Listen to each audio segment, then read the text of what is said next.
채권 금리 대체 왜 오르고 내리는 걸까요? 복잡해 보이지만 사실 아주 강력하고 간단한 규칙 하나만 알면 금방 이해할 수 있습니다. 오늘 그 핵심 원리를 속 시원하게 알려드릴게요. 자, 그럼 바로 시작해 볼까요? 우리가 뉴스를 보다 보면 이런 궁금증이 생길 때가 많아요. 경제는 좋다는데 물가는 왜 저러지? 반대로 경제는 안 좋다는데 물가는 왜 오르지? 이렇게 경제와 물가가 엇갈린 신호를 보낼 때 과연 채권 금리는 어느 쪽을 따라 움직일까요? 이 줄다리기에서 말이죠.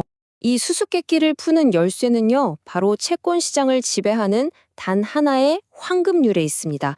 이것만 알면 정말 많은 게 보이기 시작해요. 정말 간단해요. 물가가 오르면 채권 금리도 오릅니다. 물가가 내리면 채권 금리도 내려요. 딱 붙어서 같이 움직이는 거죠. 뗄래야 뗄 수 없는 춤 파트너, 딱 그 비유가 맞습니다. 이게 그냥 그럴듯한 이론이 아니에요. 여기 보세요. 지난 50년간의 데이터가 이걸 똑똑히 보여주고 있거든요. 물가가 10% 넘게 치솟았던 1980년대에는 금리도 10%를 넘었고요. 물가가 안정됐던 90년대, 2010년대에는 금리도 같이 안정됐죠. 그리고 최근 코로나 이후에 물가가 막 급등했을 때 어땠나요? 금리도 똑같이 치솟았잖아요. 정말 예외가 없습니다. 자, 규칙은 알겠어요. 물가랑 금리가 같이 움직인다. 근데 왜 그럴까요? 도대체 왜 이런 현상이 나타나는 걸까요?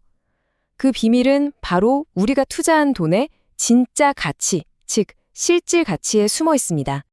여기서 실질 수익률이라는 개념이 등장하는데요. 말이 좀 어려워 보이지만 전혀 그렇지 않아요. 그냥 물가가 내 수익을 갉아먹고 나서 정말로 내 주머니에 남는 돈이 얼마냐, 이걸 따지는 겁니다. 아주 간단하죠? 핵심은 이거예요. 한번 생각해 보세요. 내가 4%짜리 채권에 투자했어요. 근데 그동안 물가가 5%나 올라버렸어요. 그럼 어떻게 될까요? 네, 숫자상으로는 4%를 벌었지만 물건값이 5%나 올랐으니까 실제로는 내 돈의 가치, 즉 구매력이 1% 줄어든 셈이죠. 오히려 손해를 본 거예요. 바로 이 단순한 계산 때문에 투자자들의 행동이 결정되는 겁니다. 앞으로 물가가 오를 것 같다? 그럼 지금 채권을 가지고 있으면 손해니까 막 팔겠죠. 반대로 물가가 내릴 것 같으면 지금이라도 높은 이자를 챙기려고 채권을 사려고 할 거고요. 결국 시장 전체적으로 보면 투자자들이 물가 상승에 대한 보상을 요구하게 되니까 금리는 오를 수밖에 없는 구조가 되는 거죠. 자, 그럼 이제 여기에 두 번째 퍼즐 조각을 맞춰보겠습니다. 바로 경제 그 자체의 상황입니다. 이것도 상식적으로 생각하면 쉬워요. 경제가 막 활활 타오르는 호황기에는 어떨까요?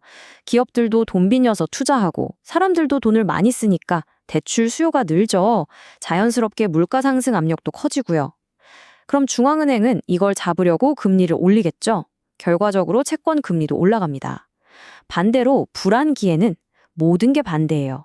금리는 내려가게 됩니다. 이건 실제 역사에서도 명확하게 나타났어요. 2002년부터 2007년까지 세계 경제가 정말 좋았잖아요. 그때 경제와 채권 금리가 사이좋게 같이 올라갔습니다. 그러다가 2008년에 금융위기가 터지니까 어땠죠? 경제가 무너지면서 금리도 함께 곤두박질 쳤습니다. 자, 그럼 이제 진짜 흥미로운 부분입니다.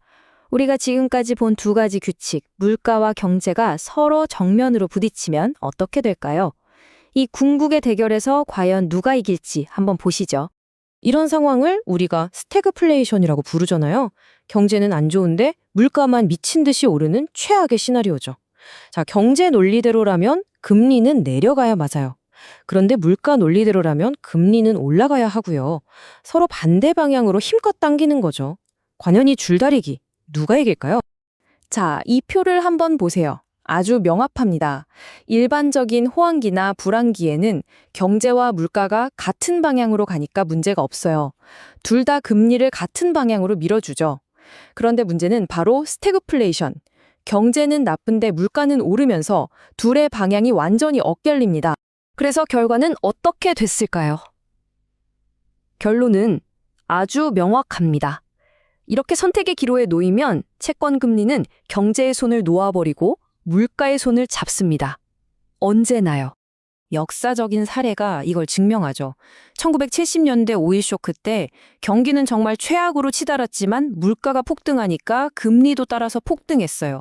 그리고 바로 최근 2022년에도 마찬가지였죠. 경기 침체 우려가 엄청났지만 치솟는 물가 때문에 금리는 계속 높은 수준을 유지했습니다. 수십 년의 시차를 두고 일어난 일인데도 결과는 똑같았어요. 물가가 이긴 거죠. 네. 그럼 이제 이 모든 걸 정리해서 우리가 앞으로 채권 시장을 볼 때 써먹을 수 있는 아주 간단한 사고방식을 만들어 보죠. 딱 3단계만 기억하시면 됩니다. 첫째, 물가가 어디로 갈까? 이걸 가장 먼저 생각하세요. 이게 제일 중요합니다. 둘째, 그럼 경제는 어디로 가지? 이게 두 번째 고려사항이고요. 그리고 마지막 셋째, 만약 이 둘이 서로 다른 이야기를 한다면, 네, 이제 아시죠?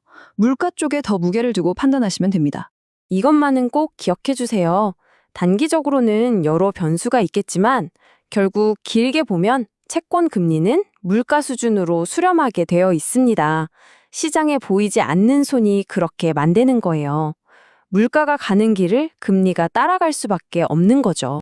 자, 그럼 마지막으로 이런 질문을 던져볼 수 있겠네요. 지금 미국 연준을 비롯해서 전 세계 중앙은행들의 물가 목표가가 몇 %죠? 바로 2%입니다. 그렇다면 오늘 우리가 배운 원리에 따라 장기적으로 채권 금리는 어디를 향해 가게 될까요? 여러분의 투자에 아주 중요한 힌트가 될 수 있겠죠.